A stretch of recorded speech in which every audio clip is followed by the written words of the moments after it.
toasted a hot cross bun and totally burnt it, but that's okay. Food doesn't have to be perfect.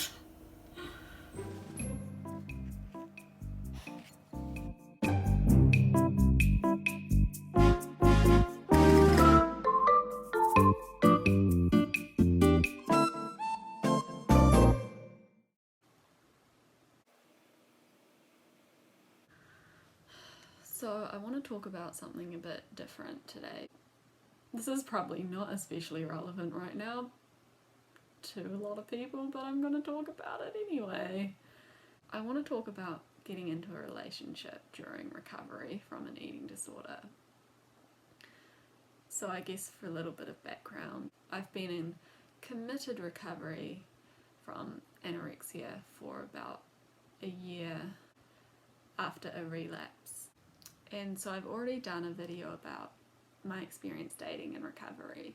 Almost 2 months ago, I started dating someone and we've been in a relationship for like a month now. And I found it really hard when I first started dating him with my eating disorder, because dating means going out to eat, dating means opening up to someone, being vulnerable, and also sharing with him that I have an eating disorder. So I have told him, he responded well. So I kind of thought once I had told him about my eating disorder that it would get easier and my eating disorder might shut up a bit. I was worried that my illness would be a burden for him, or that I would be unlikable because of my anorexia. And in talking with him, he reassured me that that's not the case. And so I was hoping my eating disorder would leave me alone. But unfortunately, eating disorders don't like to do that. I feel like my eating disorder has just grasped onto new thoughts to hassle me with. Sometimes I feel like I've been in a relationship with anorexia for a long time, like an abusive relationship, because on one hand, anorexia, like, it felt safe even though it wasn't.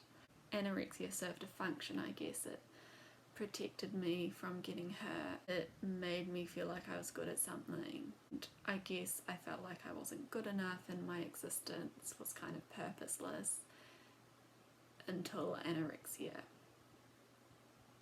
But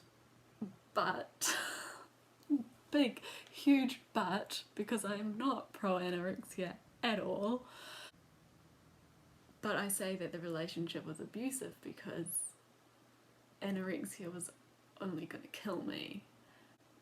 I thought that anorexia was helping me, but it wasn't. It was only causing me more harm.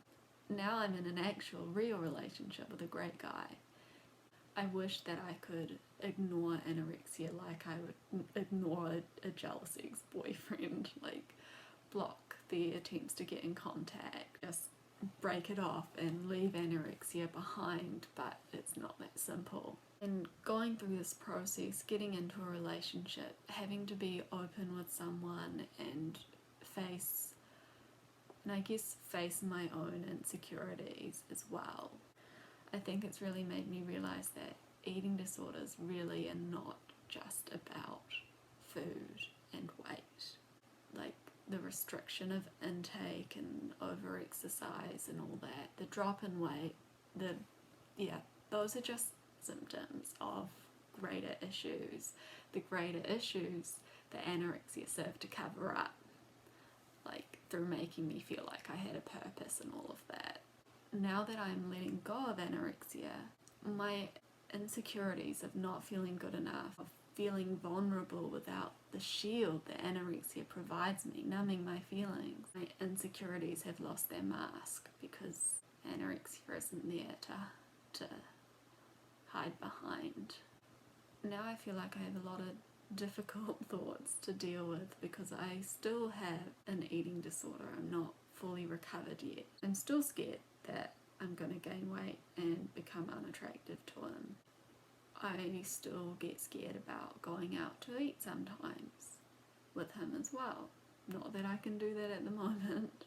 But then I also have other worries. Like, I worry a lot that I'm not good enough for him. I worry a lot that maybe he's only with me for my looks or my body. And I'm also scared of getting closer to him, of falling for him, and then ending up heartbroken and not having a coping strategy beyond anorexia. I feel concerned that he'd be better off with someone else, that I can't offer him anything, and that I'll just end up causing pain for both of us. And I think in the past, I didn't know how to deal with these thoughts, and so I would end the relationship or sabotage it in some way before I could get hurt, so that my fears would never have the opportunity to be realised. But I think that going through this process of recovery has taught me a lot.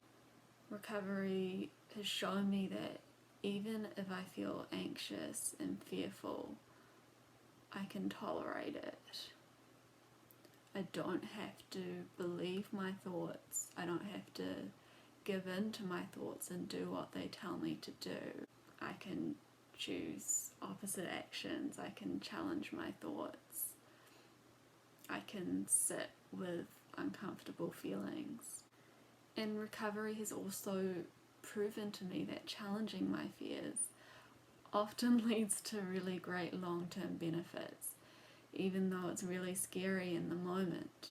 Like with challenging foods, even though that feels so frightening and anxiety provoking in the moment, or even at the start of my recovery, maybe for like a week before or afterwards.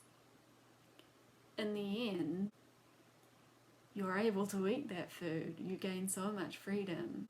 It's well worth it for that short-term period of anxiety. I've also learnt that even in the case that my most feared scenario happens, for example, if I were to fall for this guy and end up heartbroken, I think that I can deal with it. In this process of recovery, my biggest fear was gaining weight, was ending up weight restored like I am today. And it's actually okay. It was really hard at the start, really hard. I still have bad body image days sometimes. But I can deal with it, and I don't need to resort to anorexia to make myself feel better. I kind of think that getting into a relationship, while it's a huge challenge for my eating disordered brain, it's also going to be a really huge step towards my healing. Whether it works out in the long term or not, connecting with another person and being vulnerable are vital steps in the next part of my journey, I think. I have always avoided talking to people about my mental health, about my eating disorder. Very few people, apart from strangers on the internet, know that I have struggled with an eating disorder. And I really think that to truly 100% let go of anorexia, I need to be open with people, because it's really hard to let go of an eating disorder, and I think that I need as much support as I can get to do that. I think that the thoughts that I have around not being good enough, about feeling purposeless sometimes, those are thoughts that I need to address and deal with, probably through my therapy sessions. But just because I have those thoughts, one, it doesn't mean they're true, and two, it doesn't mean that I need to give up on this relationship. So even though continuing with this relationship honestly sometimes feels really hard, and my natural instinct is just to break it off so that I can make these thoughts stop. But I know that I can do hard things. I've proven that to myself through recovery, and I feel like if you can recover from an eating disorder, you can basically do anything, because let's face it, it's a huge battle. And I also know that these thoughts aren't going to be around forever. I have the power to change them. The brain is amazing, and I've already seen that through teaching my brain that it's okay to eat certain foods, and now I'm not feeling anxious about them. I know that I can apply that to other areas of my life as well. So I really do think that I can learn to believe that I am good enough and I am valuable, and I don't need my eating disorder to cope with everything.